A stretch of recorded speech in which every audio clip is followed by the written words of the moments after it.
The rain came sideways off the Hudson that night, silver needles dancing in the glow of Manhattan's towers. Inside the ballroom of the Piermont Hotel, laughter and champagne flutes collided with the sound of thunder. The annual King Global Charity Gala, an event where fortunes changed hands and promises were auctioned like art, had turned into chaos. A chandelier swayed, a fire alarm blared. Someone fainted. And amid the confusion, Alexander King, the youngest billionaire in the city's history, found himself half-conscious on the marble floor, a gash at his temple, and a voice soft but firm, pulling him back to reality. "Sir, can you hear me?" The voice belonged to Maya Brooks, a young civil rights attorney, volunteering with the emergency response team. Her hands were steady, her eyes the deep warmth of mahogany against the sterile flash of the ballroom lights. She pressed gauze against his wound, her sleeves still rolled from sorting donation boxes minutes earlier. When he blinked again, she smiled gently. "You're fine, Mr. King. Just a small cut. I've seen worse." Alexander tried to sit up, but his world tilted. "I don't usually collapse at my own events." Maya chuckled under her breath. Then tonight must be special. She didn't recognize the name King Global as anything more than a logo on a warehouse of donations she'd fought to get approved for a local clinic. To her, he was just another exhausted man in a tuxedo. To him, she was an enigma, calm in the storm, unaffected by his wealth, her tone brisk but kind. Hours later, in the gray hum of the city's emergency department, the gala's chaos still echoed. Alexander sat on a hospital cot, blazer torn, tie missing. Maya was finishing paperwork nearby, tapping her pen in rhythm to the rain outside. A nurse rushed in. "Mr. King, we need your signature to clear the shipment of medical supplies you promised the clinic tonight if possible. There's a clerical block on it, unless your spouse approves as emergency proxy. Your father signed off these documents that way, says it's for security purposes." "My what?" "Your spouse, sir. The system requires joint authorization." Alexander laughed dryly. "I'm not married." Maya raised a brow. "Then you might want to tell your system that before it holds up a truck full of antibiotics." He exhaled frustration, tightening his jaw. He'd fought for years to prove himself beyond his father's manipulative contracts and their endless clauses. And now, of all nights, his philanthropy was about to be undone by a bureaucratic trap. The nurse looked at her clipboard helplessly. "Without a spouse signature, nothing moves until Monday. The clinic's on the waiting list." The words hit Maya harder than she expected. Monday meant children without insulin, an elderly patient without dialysis. She spoke before she thought. "What if—" Her eyes flicked toward him. "What if I sign?" Alexander blinked. I'm a licensed attorney. You need a spouse on paper to unlock a supply chain. You need it now." He looked at her, the absurdity of the moment catching them both. Outside, thunder rolled again. "Are you proposing a temporary fix?" she interrupted. "A formality." He tilted his head, studying her. "You don't even know me." Maya's voice softened. "I don't have to. I just know there are people waiting for medicine you promised." And somehow, in the pulse of fluorescent light and urgency, something unspoken passed between them. Trust, or maybe recklessness disguised as grace. Minutes later, under the tired gaze of a night shift notary and the hum of medical machines, two signatures met on a page. When the storm finally broke before dawn, Alexander and Maya stood at the hospital's entrance, both drenched in rain and disbelief. "Congratulations," the nurse said dryly, stamping the forms. "You're legally married temporarily, of course." "Temporarily," Maya repeated, half laughing. "That's a word for it." Alexander slipped the folder into his briefcase. "I'll have my legal team sort this out in the morning. You'll be compensated for your time. I don't take payment for doing what's right." She met his gaze evenly, the calm in her tone cutting through his polished arrogance. Just make sure those trucks reach the clinic. For the first time that night, he didn't have a comeback. Maya turned to leave, her coat clinging to her shoulders, curls slicked by the rain. But as she reached the glass doors, he noticed something glinting at her throat, a silver locket worn and slightly tarnished. "Wait." She paused. "That necklace," he said. "Where did you get it?" "It was my mother's." She touched it absently, the way someone touches a memory. Why? Alexander hesitated. He'd seen that design before, a single rose entwined with an ivy stem, engraved in the old King family crest. A symbol that had hung in his grandfather's study for decades. He didn't answer right away. Instead, he offered his umbrella, the first gesture of quiet chivalry from a man the tabloids called heartless. "Because," he said slowly, "my family has one just like it." Their eyes met a flicker of something neither could name. Destiny, perhaps, or irony. As Maya disappeared into the mist of early morning Manhattan, Alexander stood under the awning, rain trickling down the side of his face. In his briefcase was a marriage license to a stranger, and in his mind an image he couldn't forget, that same silver locket, gleaming like a secret from a past he'd never been told. He didn't know it yet, but that night would change everything. The company, the legacy, and the way he understood love. Sometimes love doesn't arrive with candles or violins. It walks in on a stormy night, signs a piece of paper, and quietly saves lives. If you've ever believed that fate has a sense of humor and a plan, then stay with me. The story has only just begun. By morning, Manhattan no longer smelled of rain, but of scandal. The sun rose cold and merciless over the skyline, glinting off the glass walls of King Global headquarters, where every screen, every headline, and every whisper carried the same words: Billionaire Alexander King marries unknown woman in midnight ceremony. The photo that accompanied it was grainy yet damning. Alexander still in his blood-stained tuxedo, and Maya Brooks beside him, her curls damp, her expression calm yet unreadable. The city that worshipped his perfection now tore apart his mystery. By 8 a.m., the boardroom was full. Senior partners, attorneys, advisors, all dressed in power and panic. And at the head of the table, Richard King. The family patriarch was silent. Silence from him was never peace. It was the pause before judgment. When Alexander entered, the old man's gaze was sharp enough to wound.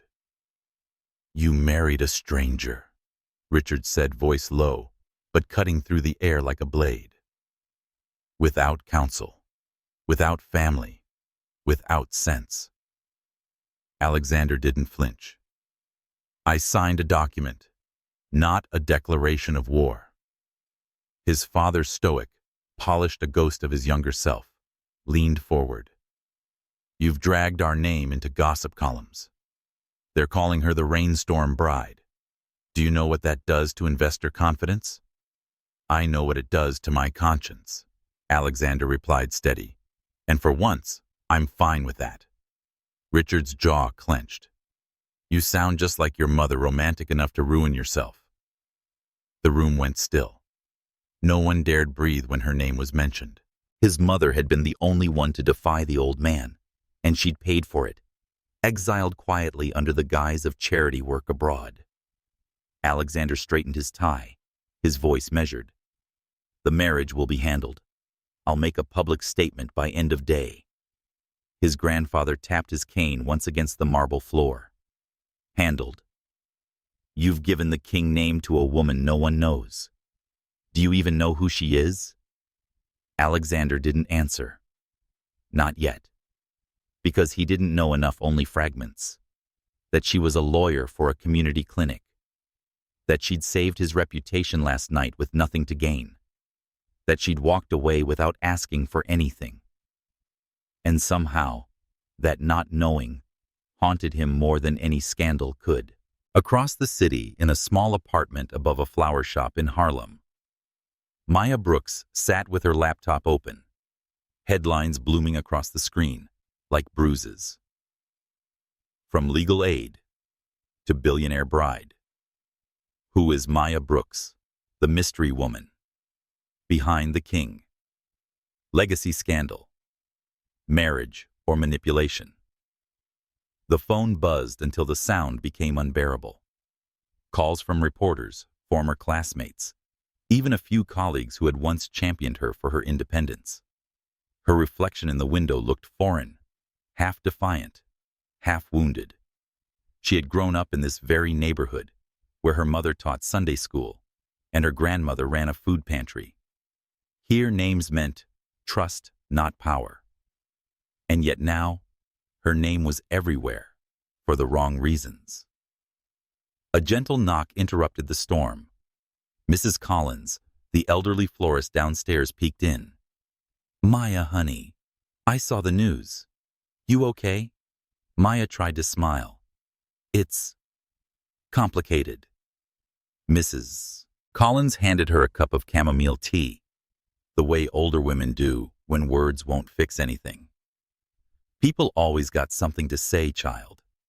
But storms don't last. They just show who's strong enough to stand through them." Her kindness cracked something in Maya's composure. "I didn't do anything wrong, Mrs. Collins. I was just trying to help." "I know that," the old woman said softly. "But the world ain't always kind to good hearts, especially when they shine too bright for folks used to shadows." By afternoon, Maya's name had reached every corner of the internet. Photos of her from law school, her community work, even a grainy image of her mother from decades ago. Reporters camped outside her clinic, asking if she had married for money. She closed her laptop. If she was going to be seen, she would at least be seen with dignity. She changed into a tailored blazer, simple, dark gray, and walked out of her building into the sunlight. The cameras flared. One reporter called out, "Ms. Brooks, did you trick Alexander King into marrying you?" Maya paused, not in anger, but in thought. Then she answered, her tone calm but firm. "No one can be tricked into doing what they truly don't want to do. Mr. King made his own choices, and so did I." "Was it love?" another voice shouted. Maya met the reporter's gaze. "It was compassion," she said quietly. "And if that's scandalous, then I'll accept it." Her words would replay on the evening news for hours. Not defensive, not pleading, just honest. Meanwhile, Alexander was being cornered by executives, journalists, and even his own assistant, who begged him to issue a denial. "We can call it a misunderstanding," they said. "Say it was a clerical error." But every time he tried to form the words, he saw her face in that hospital light, steady, brave, untouched by greed.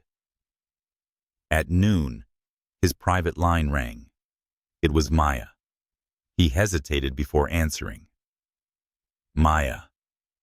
"I saw the headlines," she said. "And your family's statement."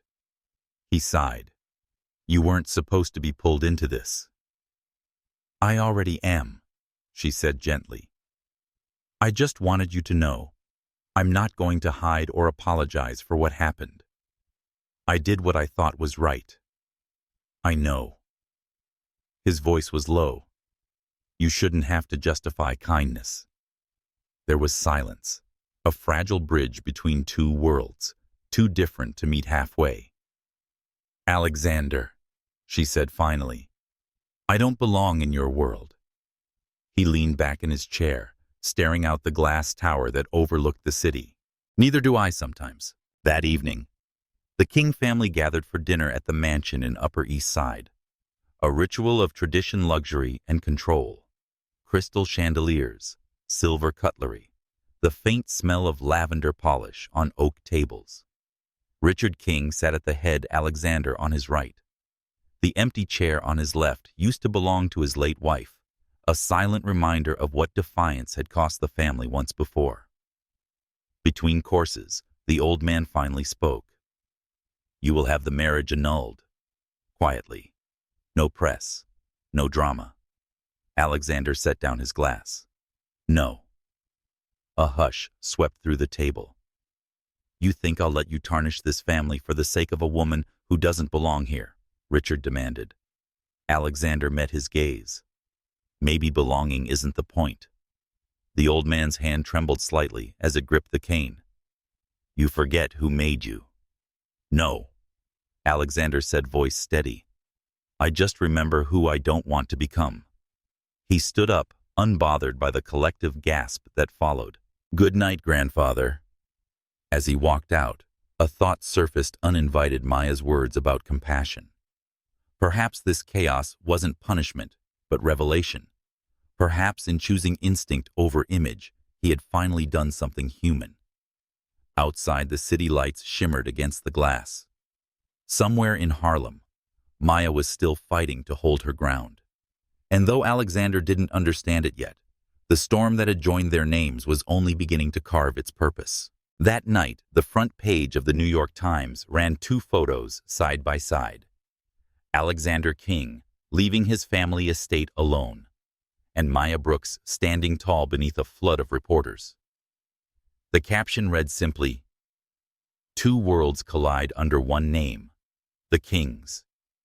And for the first time in his life, Alexander didn't care what the world thought of him. Only what she thought. It was the kind of afternoon New York rarely gave them. Quiet sun dappled the wind soft, as if even the city knew to hold its breath. The King estate stood on the edge of the Hudson, far from the towers, and headlines a mansion that looked less like a home and more like a monument to memory. It had been Alexander's childhood prison and his grandfather's pride, a place where silence was heavy and legacy louder than laughter. That day, Richard King had summoned them both with a tone that allowed no refusal. "If this marriage is real," he had said, tapping his cane against the floor, "you'll spend the weekend here. Go through the family library together. Prove to me there's more between you than a headline." Alexander had almost refused. But Maya, calm and self-possessed, had simply nodded. If that's what it takes. And now here they were, two near strangers bound by paper and circumstance, sorting through generations of dust and pride. The library was a cathedral of mahogany and memory. Shelves rose to the ceiling, lined with ledgers and letters that smelled of old ink and rain. Framed portraits of men in tailored suits stared down like judges from another century. Alexander loosened his tie, sleeves rolled up. Maya sat cross-legged on the carpet, carefully stacking letters into piles. "You don't have to do this," he said, half apologetic. "I know," she replied without looking up. "But maybe it's time someone did." There was no bitterness in her tone, only quiet purpose. Alexander watched her fingers brush over the brittle paper, the way she handled even history, as if it could still feel pain. A thin beam of light broke through the curtains, catching the silver locket at her throat. He had seen it countless times now, always wondering, never asking. Something about it stirred a restlessness he couldn't name. Hours passed. Dust rose like smoke as they opened old trunks. Among documents and awards, Maya found a small wooden box wrapped in faded blue silk.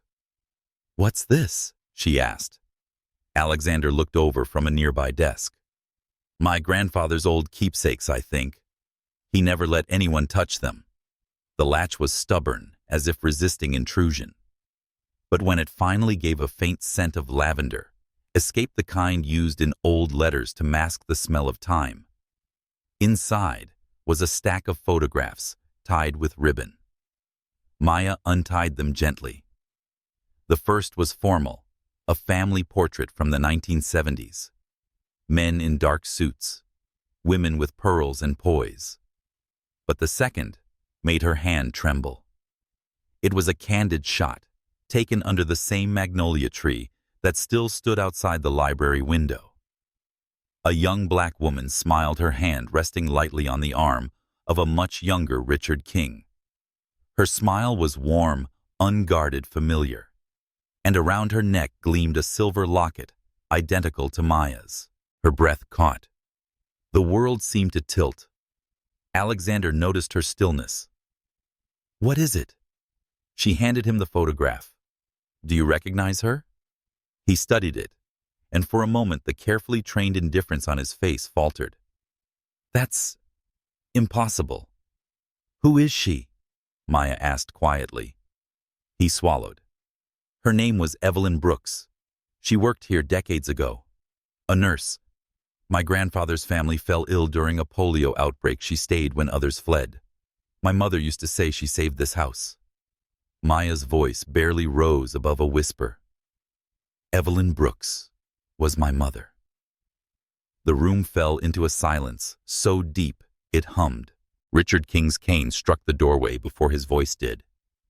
"I told you not to touch those boxes."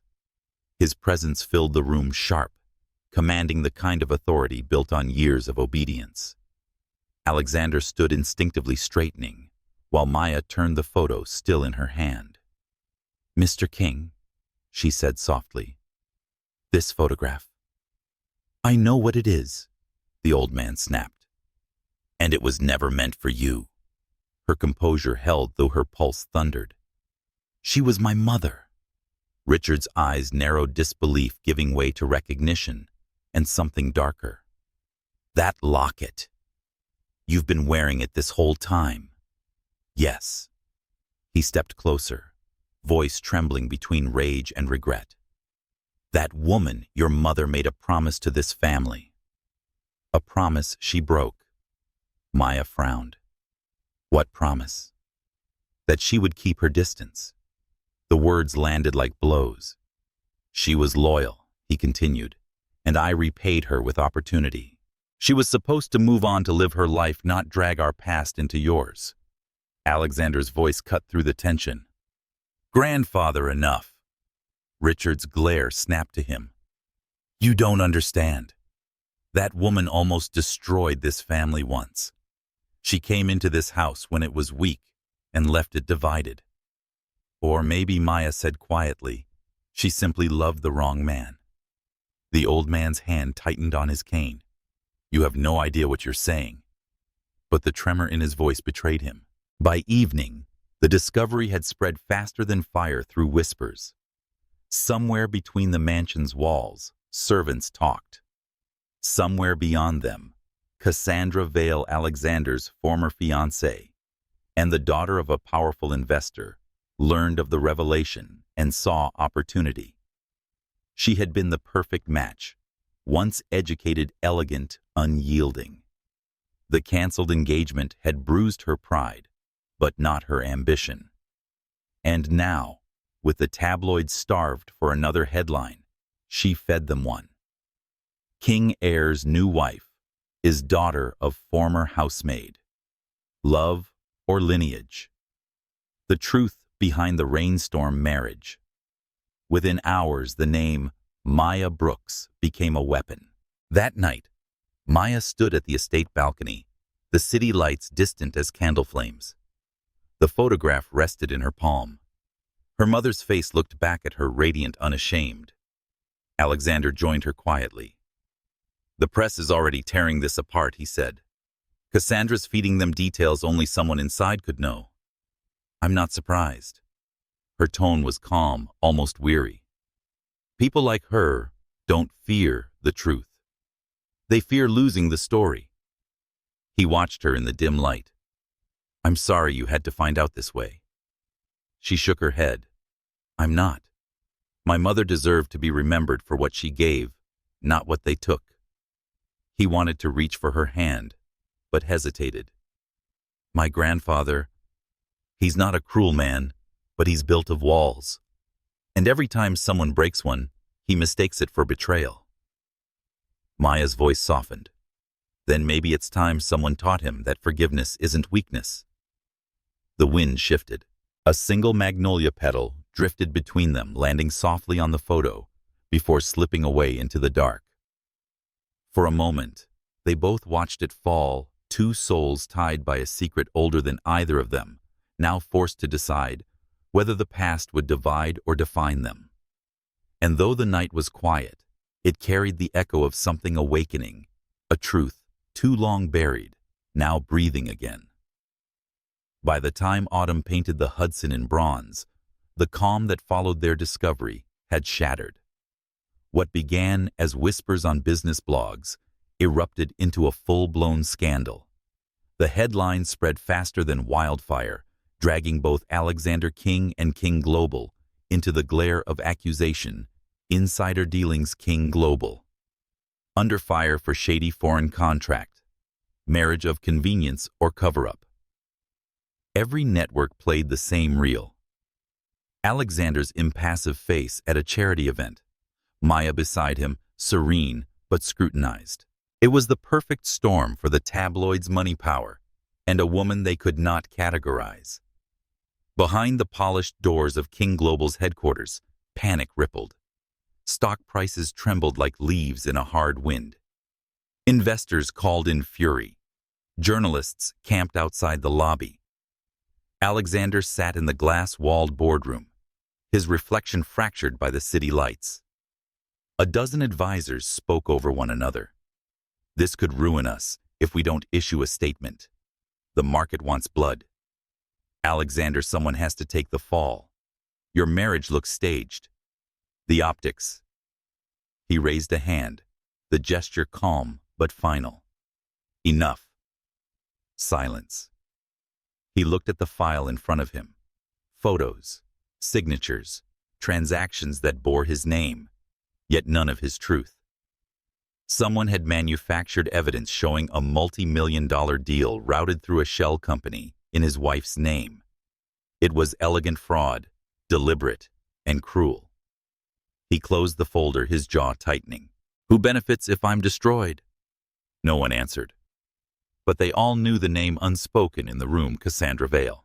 Maya found out the way most people do, not from a phone call, but from the news. She was at the clinic mediating a custody dispute when a nurse burst in with a tablet. You need to see this. The headline read, Wife of Billionaire at Center of Money Laundering Investigation. Her heart sank. The photo was of her smiling, unaware, taken outside the community center last week. The caption beneath it twisted the truth into something grotesque. Within hours, reporters flooded the sidewalk outside her office. Old friends avoided her calls. Even donors to the clinic began to pull back. When Alexander finally reached her that evening, his voice was rough. You should leave the city for a while. Let me handle this. Maya stood at her apartment window, the skyline glowing faintly beyond the fog. And let them believe I'm guilty by hiding. He exhaled. You don't owe anyone a fight. She turned her tone steady. I owe the truth. To you. To my mother's name. To the people who believed in what I do. He said nothing, because there was nothing to say. That night, Maya gathered a small team, a few of her former law classmates now working in independent media, and 2 young paralegals from her clinic. They met in her modest office, lit only by desk lamps and the hum of an old coffee machine. King Global's legal team can't touch this, she said. It's too politicized. We have to find the leak ourselves. One of the reporters, a wiry man named Leo, leaned forward. You're aware that whoever fabricated those records has deep access, right? They're playing dirty. Maya nodded.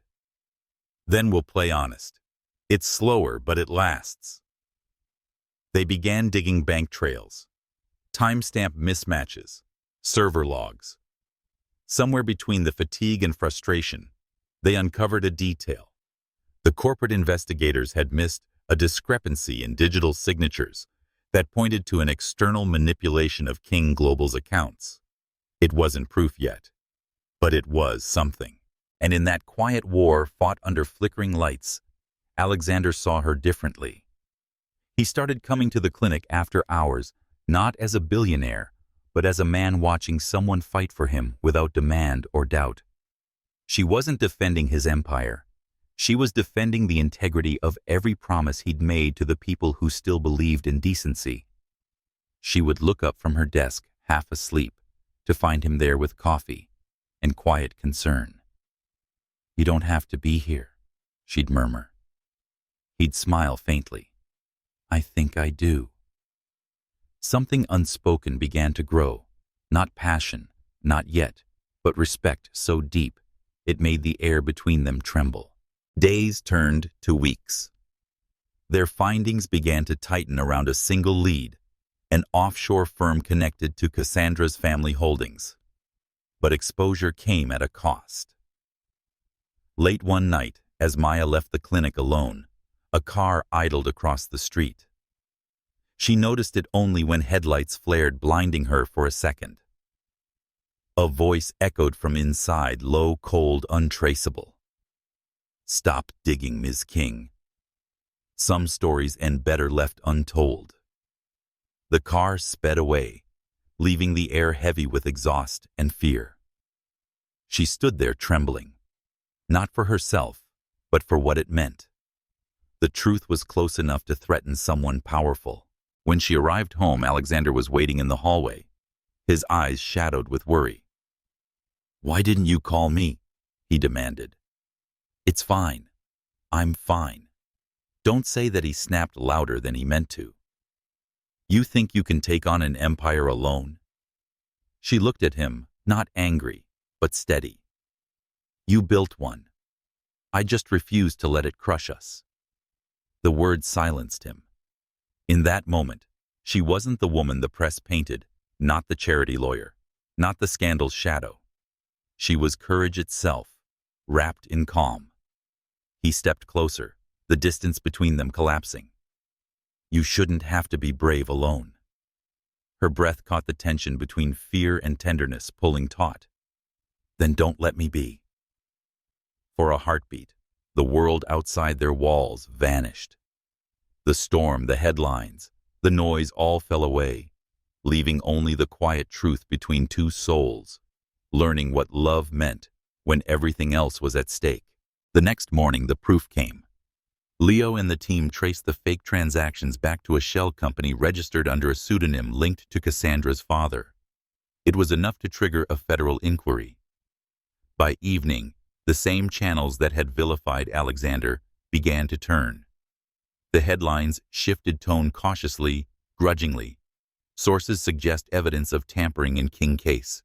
Wife of billionaire may hold key to clearing his name. Investors returned. The boardroom stopped whispering. But none of it mattered as much as the moment Alexander found Maya in the clinic garden that night, surrounded by patients who had come to thank her for not giving up their fight. He watched her laugh with a child clutching a teddy bear, the setting sun painting her in gold. And for the first time in years, he felt something pure admiration untainted by ambition. When she turned and caught him watching, she smiled. "What?" He shook his head softly, "Just realizing that everything worth saving in my life isn't in a vault or a contract." She looked at him, eyes warm but wary, as if afraid to believe too soon. And in that fleeting silence, both knew the world could tear down their names again tomorrow. But something had already changed. He was no longer the man who ruled empires. She was no longer the woman standing in his shadow. They had become something rarer, two people standing side by side against the noise of the world. It began with silence, one that did not come from peace, but from doubt. 3 weeks after the scandal began to fade, King Global was hit again. This time, the blow came from within. The company's most confidential research files, blueprints for a major international partnership, had been breached. The hacker had known exactly where to look, what passwords to mimic, which channels to use. It was not an attack from outside. It was someone close. Alexander stood in this glass tower's control room as analysts projected lines of code onto a wall-sized screen. Names, timestamps, encryption trails, all blurred into the same impossible question: who? One pattern kept reappearing. A login registered under a public server traced back to the clinic's network, the one where Maya worked. The room went quiet when his assistant said her name. Alexander's hand tightened around his pen until it snapped. He said nothing for a long time, only turned to the window, where the city glittered like 1,000 false promises. That evening, When Maya walked into his penthouse, the air already felt colder.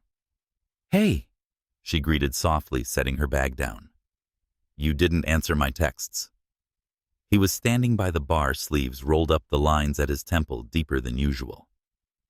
"We had a breach at the company." She frowned. "What kind of breach?" "Internal," he said flatly. "Someone used a login connected to your clinic's server." The words hung between them, sharp, uninvited. She blinked, stunned. "Are you saying I'm saying whoever did it knew our system?" He interrupted, voice controlled but hard. "Knew the schedules, the access points.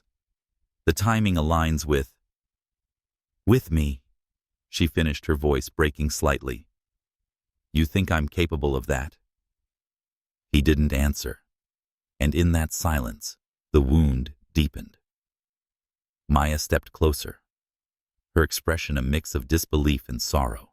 "After everything I've done, everything we went through, you still think I could betray you?" Alexander exhaled sharply, as if words might shatter him if he said them wrong. "I don't want to think that. But this isn't just about us. It's about thousands of people, billions in assets." "There it is," she whispered. "Money, power, always first." He turned then, eyes flashing. "Don't twist this into some moral play. This isn't about greed. It always is." "Alexander," she said, the name trembling on her lips. "Because you only know how to love with conditions, trust with contracts, forgive with signatures." Her words hit harder than any accusation. "You don't understand what it's like," he said, voice rough. "To have everything you build threatened by the people closest to you." Maya looked at him long and steady. "No, I don't. But I know what it's like to be blamed by the person I thought finally saw me for who I am." The argument unraveled from there, too fast, too raw. She accused him of still being the man who measured worth in shares and loyalty in profit. He accused her of believing in the worst version of him. And when she finally walked out into the rain, her last words lingered like a scar. "Maybe you never stopped being your grandfather's son." The door closed with a sound that felt like the end of something holy. Days became gray without her. Alexander went through meetings as though moving underwater. Every voice around him blurred. His grandfather's warnings echoed in his head. Love makes men careless. But as the days stretched on, the words began to feel hollow. He found himself in his mother's old music room one night, long forgotten under dust and silence. The piano still stood by the window. He hadn't touched it since he was 12, when his grandfather forbade it, saying music was for dreamers, not heirs. He sat down, pressed a single key, and listened to the faint echo fade. For the first time in years, he allowed himself to remember the boy he once was, the one who hid in this room, while adults argued about legacies. The boy who watched his mother cry quietly behind closed doors, because love was never strong enough against power. And now here he was, repeating the same mistake. He had loved Maya fiercely, but like a man protecting something fragile, he had ended up crushing it. He dropped his head into his hands. The music room remained silent. Only the sound of his own regret filled the air. Across town, Maya sat alone in her office, the lamplight soft against the stacks of case files. The clinic had grown quieter since the scandal. Donations were still recovering, volunteers stretched thin, but none of that weighed as heavily as the ache in her chest. She wanted to hate him. She wanted to believe he was just another man who saw her as convenient, temporary. But she couldn't forget the nights he stayed at the clinic, his sleeves rolled up beside her, helping without fanfare. The way he had looked at her not as a savior, but as an equal. And yet, when it mattered most, he had doubted her. Her mother's locket rested in her palm. Its weight felt different tonight, less like memory, more like a question. Maybe love wasn't only about finding someone who believed in you. Maybe it was also about learning how to believe when belief had been broken. She took a deep breath and opened her laptop. If she couldn't make him trust her words, she would make him trust her proof. 2 days later, Maya traced the real breach. It wasn't from the clinic at all. A ghost signal had been routed through their outdated Wi-Fi to mask the true source, a private server belonging to one of Alexander's executives. A man with enough motive and access to sabotage from within. She forwarded the evidence to King Global's security chief and added a note brief, but cutting. Next time, trust the truth before you doubt the people who live by it. She didn't sign her name. She didn't need to. When Alexander received the report, it was late. The city was half asleep beneath a thin drizzle. He read the message twice, then again. The truth hit him not as relief, but as shame. He called her once, then twice. No answer. Finally, he drove past midnight through the rain to the small clinic on 125th Street. The building was dark, except for one office light. He found her there asleep at her desk, a half-empty coffee cup beside her. The locket glimmered faintly under the lamp. He stood in the doorway for a long time before whispering, "I'm sorry." Maya stirred, blinking, disoriented. "You shouldn't be here. I should have been here all along." Her expression softened, but didn't break. "You didn't trust me." "I trusted fear more," he admitted. "The kind I learned growing up, fear of losing control, of being wrong. You deserved better than that." For a moment, the silence between them was gentle, not jagged. She looked at him carefully. "And what do you want from me now?" He smiled faintly, sad and honest. "Not forgiveness, just a chance to earn what I lost." She studied him, then nodded once. "Then start by listening." It wasn't reconciliation yet, but it was the first note of something truer than pride, something that sounded at last like understanding. And as the rain softened outside, neither spoke again. The quiet between them said enough. Winter came early that year. The wind off the Hudson carried the sting of salt and cold, and the city seemed sharper, hungrier, less forgiving. For weeks, King Global had lived in a state of quiet panic. Meetings behind closed doors, whispered calls that stopped when footsteps passed. Every department was under review, every employee afraid to breathe wrong. But through the noise, one woman kept moving quietly, purposefully. Maya Brooks. She had spent the last month piecing together threads that no one else wanted to see. Every trail, every timestamp, every deleted file told a story too deliberate to be random. It led her to one man, Charles Denton, the company's senior strategic advisor. He was a relic of the old King Empire, sharp-cultured, fluent in manipulation. For years he'd worked under Richard King, guiding decisions with the precision of a chess master. To the world, he was loyalty incarnate. To those who knew better, he was a man who'd waited too long to inherit a crown that would never be his. And now, the pattern made sense. He had framed Alexander to weaken him, to force the board into restoring experienced leadership. The foreign contract was only bait. Maya had seen the kind of power Charles held.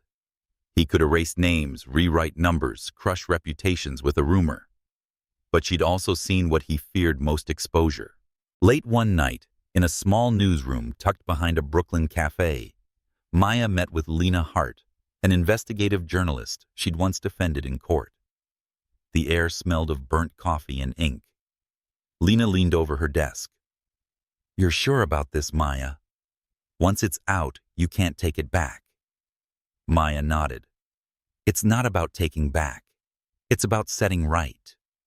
Lena studied her friend's face. "You know Denton will come after you." Maya smiled, faintly weary, but resolute. "He already has." They worked through the night, checking sources, verifying data, cross-referencing every document twice. By dawn, Lena hit publish. The headline ran across the Wall Street Chronicle and the Times by morning: King Global Advisor, linked to corporate sabotage and fraudulent contract scheme. The article was meticulous dates, memos, internal transfers. It exposed not only Denton's involvement in falsifying documents, but also his attempt to sell King Global's proprietary data to foreign investors under an alias. By noon, the city had turned on him. Inside King Global's boardroom, the atmosphere was electric, part fury, part fear.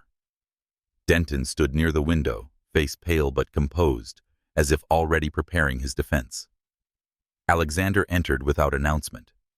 The room fell silent. "Close the door," he said.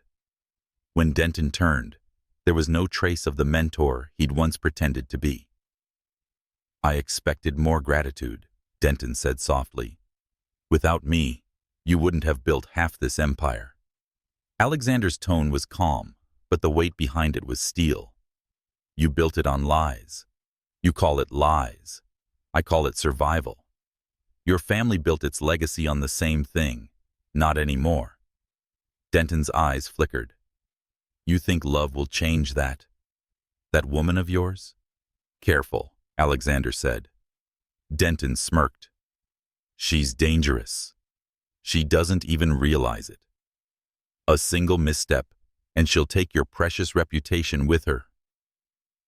Then I'll stand beside her when she does." Alexander replied quietly. For the first time, Denton faltered. "You're throwing away everything for sentiment." "No," Alexander said. "For truth." That afternoon, an emergency shareholders meeting was called. The media swarmed the glass atrium, flashing lights reflecting off marble floors. Every news outlet waited for Alexander to speak. Richard King arrived, carried by authority and indignation. "You shouldn't be here," he hissed to his grandson. "You let your wife drag you into a public circus. Handle it privately." "I've handled too many things privately," Alexander said. "And that's exactly how men like Denton survive." Richard's jaw tightened, but he said nothing. When Alexander stepped to the podium, the room stilled. He spoke without notes. His voice was clear, low, unhurried, the sound of a man finally free of fear. "There's been deceit within this company," he began. "Not from those accused, but from those who believed they could manipulate trust for power. My wife, Maya Brooks King, uncovered the truth that my own system couldn't. And today I stand here because integrity doesn't belong to the King family. It belongs to anyone brave enough to fight for it." The cameras flashed like lightning. Maya, standing near the back of the room, met his eyes. He didn't look away. To those who questioned her place here, Alexander continued, "Know this, she's earned it more honorably than most of us were ever taught to. It was not a defense. It was devotion made public. For a man raised to calculate every gesture, this was an act of rebellion." And for the first time, Richard King said nothing. Charles Denton, cornered by the evidence and the weight of his own arrogance, tried one last gambit. That evening, he called a press conference, claiming he had proof Alexander and Maya had conspired together from the beginning. But his voice trembled when the reporters began asking about the documents unearthed by the Chronicle, proof of his offshore accounts, proof of his betrayal that spanned years. By the next morning, he had vanished from New York, leaving behind a resignation letter and an empire of ruined illusions. When it was over, the company stabilized. Stocks rebounded. Investors returned. But none of that mattered as much as what came quietly afterward. Richard King called for Alexander and Maya to meet him in his study at the family estate. He was older than Alexander remembered his pride, now looking more like fatigue. He sat behind the same mahogany desk that had once frightened every man who stood before it. "I read her statement," he said, finally glancing at Maya. "You risked your life for this family's name." "I wasn't saving a name," Maya answered gently. "I was saving the truth." Richard studied her for a long moment, then looked at his grandson. "You chose well. It wasn't affection, not yet. But it was the closest thing to acceptance the old man had ever given." Alexander exhaled quietly, relief and humility mingling in his eyes. When they left the room, the house felt different. less like a fortress, more like a home that might one day know peace. Later, as dusk bled into the city, Maya stood on the balcony of their apartment overlooking the river. The wind played with her curls, the skyline reflecting in her eyes. Alexander joined her, sliding an arm around her waist. "You didn't have to risk everything," he said softly. She looked up at him, her voice calm. "Yes, I did. Because if truth costs everything, then it's worth more than we ever knew." He smiled faintly, resting his forehead against hers. The river below shimmered with light. For the first time, there was no fear of what the world would say, no shadow of doubt. Only the quiet certainty that love, tested, battered, but unbroken, had finally found its home in the light. The invitation arrived in the form of a command. Richard King had requested a family dinner, the kind that wasn't about food, but about power. The long mahogany table at the King estate was polished to its old mirror shine. Silver gleamed crystal-refracted light from chandeliers that had witnessed decades of unspoken wars. Every place was set precisely. Every seat meant something. And that evening the air held the same stillness that comes before confession or judgment. Alexander arrived with Maya by his side. She wore a simple navy dress, her hair pinned back, her locket gleaming like a quiet anchor. He, as always, was composed, but alert, like a man about to face both the past and the people who made it. Around the table sat the old guard of the King family uncles, with stiff collars, aunts with guarded smiles, cousins whispering behind champagne glasses. And at the head, Richard himself came beside him, eyes unreadable. Dinner began in near silence. The only sound was the clink of silverware against porcelain and the occasional murmur about markets and weather. It was Richard who finally broke the quiet. "I trust," he said evenly, "that the press has found new prey." Alexander set down his fork. "For now. But that's not what I came to talk about." Richard raised an eyebrow. "No. Then enlighten us." Alexander took a breath. "You once told me love makes men weak, that emotions cloud judgment. But I think power without love is what truly blinds us." A ripple moved through the table. Soft gasps, a wine glass stilled midair. He continued, his voice calm but sure. "I spent years doing everything this family expected. I ran the company, made the deals, wore the name like armor. And yet for all that obedience, I was miserable. Not because of the responsibility, but because I never learned how to choose anything for myself." Richard's gaze hardened. "You chose wrong when you married her without this family's blessing." Maya remained still, her hands folded in her lap. Alexander looked toward her briefly, then back to his grandfather. "No," he said quietly. "For once, I chose right." The room froze.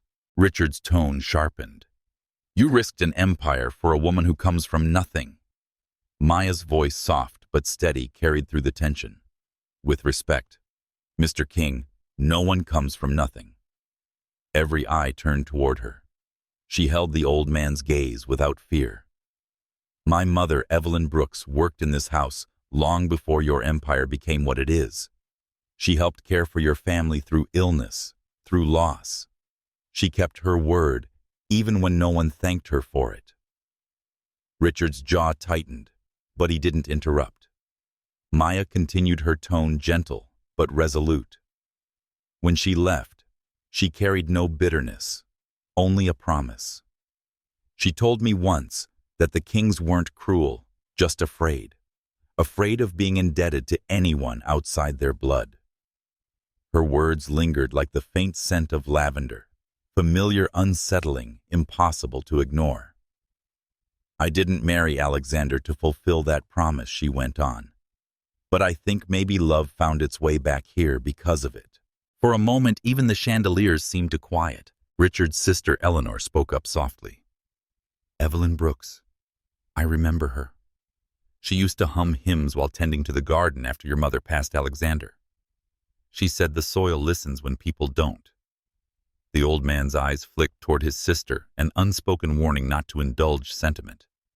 But something in his expression faltered. Alexander took that moment to lean forward. You see, Grandfather Maya isn't a stranger. She's part of this family's story whether you like it or not. The only difference is, she chose grace where we chose pride. The tension at the table began to shift, subtle but undeniable. One of the younger cousins, barely 30, cleared his throat. She did save the company's reputation, sir. The whole Denton scandal, if it weren't for her. Richard shot him a look sharp enough to cut, but the words had already landed. Maya lowered her eyes briefly, not out of submission, but modesty. She never needed credit.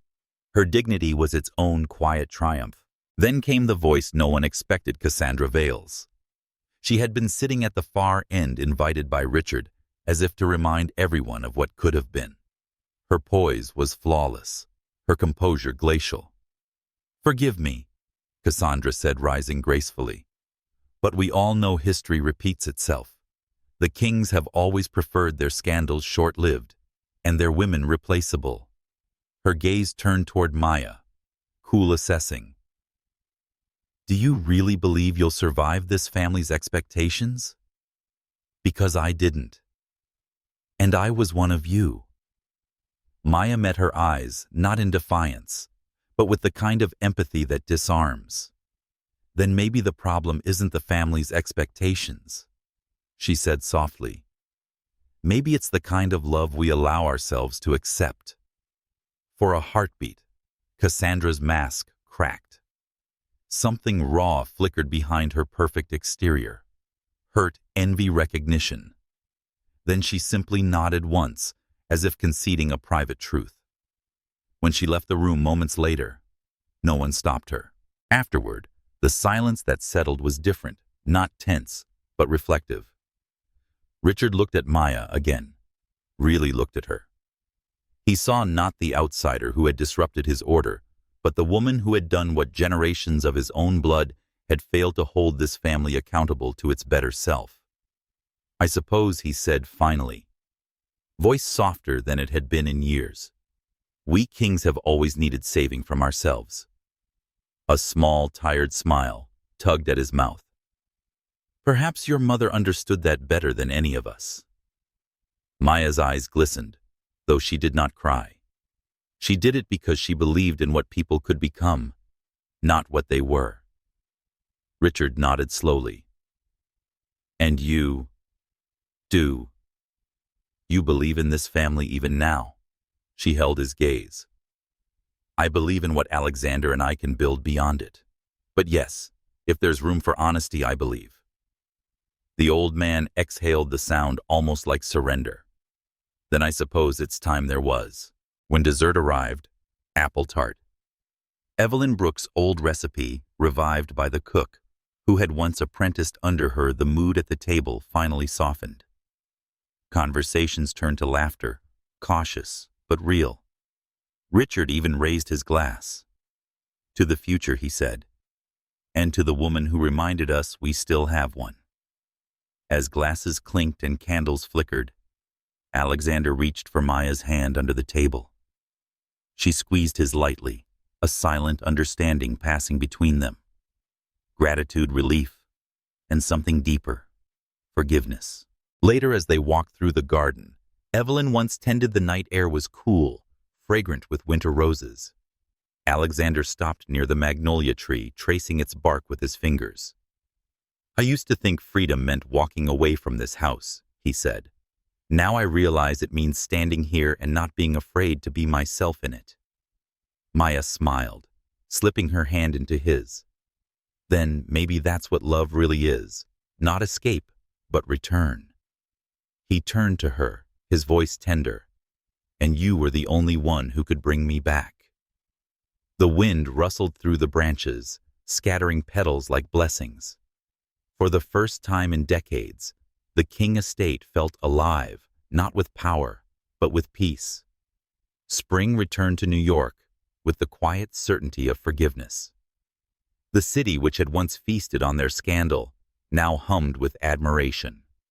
King Global rebounds. Stocks stabilize. Leadership restored. But in truth, what had been restored was not a company. It was a man, a family, and the idea that love, when chosen bravely, could rewrite even the hardest stories. The wedding was nothing like the first time they'd signed their names. It took place in the garden behind the newly rebuilt King Foundation Center, under the canopy of magnolias that Evelyn Brooks once tended decades before. There were no tabloids, no spotlights, no headlines, only laughter light and people who had chosen to love them despite the noise of the world. Maya had insisted on keeping it small, a ceremony, not a spectacle. Let it be a beginning, she'd told Alexander, not a performance. He agreed because for once in his life, he didn't want to impress anyone. He just wanted to mean something. That morning, the sky was an impossible shade of blue, the kind that belongs to new beginnings. Maya stood by the window of the foundation's guest house, her hands smoothing the simple ivory dress she had chosen. No lace, no jewels, only a narrow ribbon around her waist, and her mother's locket resting above her heart. Mrs. Collins, the florist from Harlem, was arranging white tulips in her hair.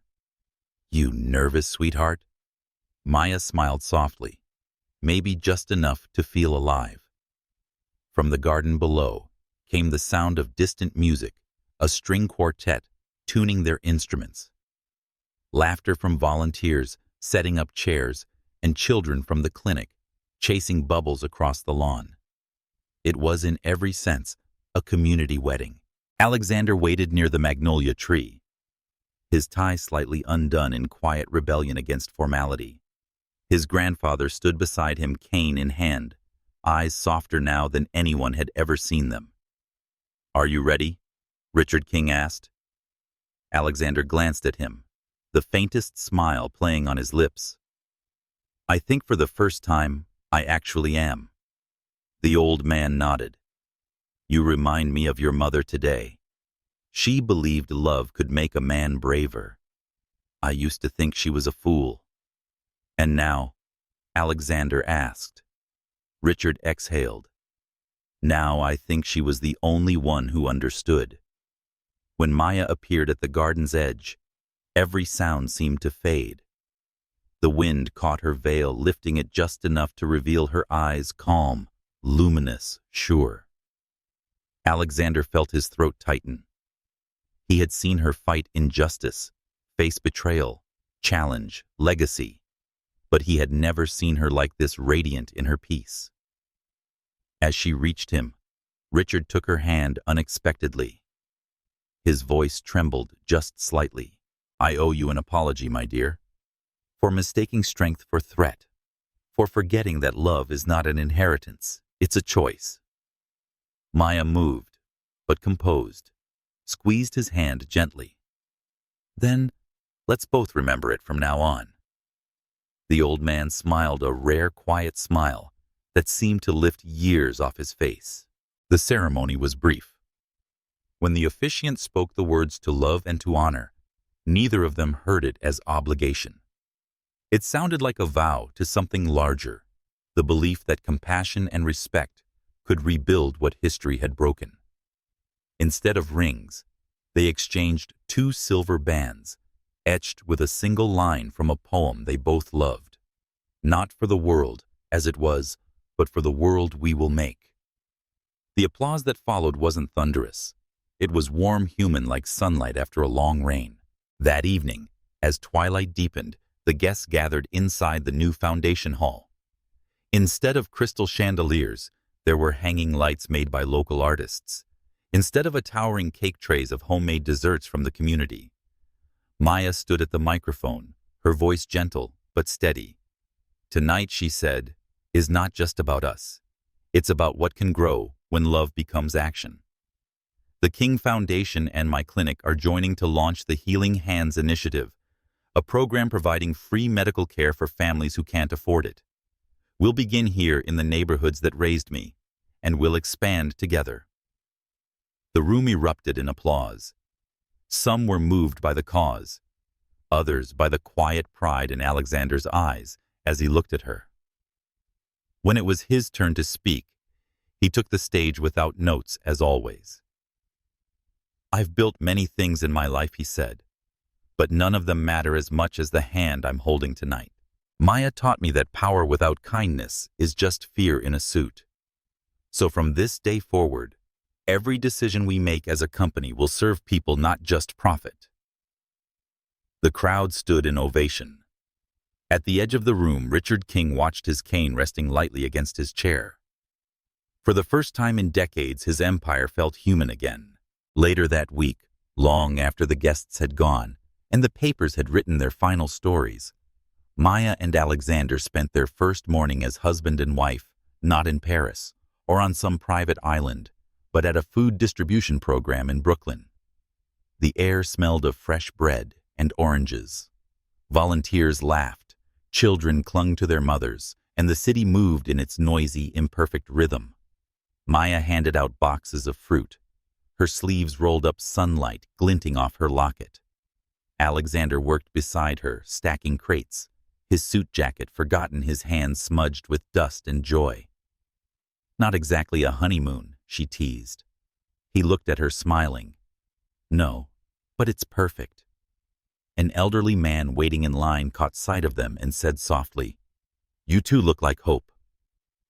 Maya glanced at Alexander, and for a moment the world stilled. The chaos, the pain, the headlines all dissolved into something simple and extraordinary, the quiet grace of shared purpose. That evening, as they walked home hand in hand along the river, the city lights shimmered across the water. Alexander paused, watching the reflection. "You know," he said, "for all the years I spent chasing success, I never understood what building something real meant until now." Maya leaned her head on his shoulder. "Maybe because this time you're not building alone." He smiled. "No, never again." The wind carried the scent of spring magnolias from somewhere behind them, the same flowers that had witnessed their beginning, their storms, and now their peace. And so it ended where it had always been leading, not in grand gestures, but in small chosen ones. A billionaire and a woman from Harlem, building a legacy, not of money, but of mercy. A family learning that reconciliation is just another name for love. And two souls finally at rest because they had chosen each other, not by destiny, but by decision. If this story touched something gentle in you, some belief that love can still heal what history divides, then carry that forward. Help someone today. Listen longer. Forgive faster. And build something kind where the world once was unkind. Because every great love story in the end is simply this: two people choosing to make the world a little softer together.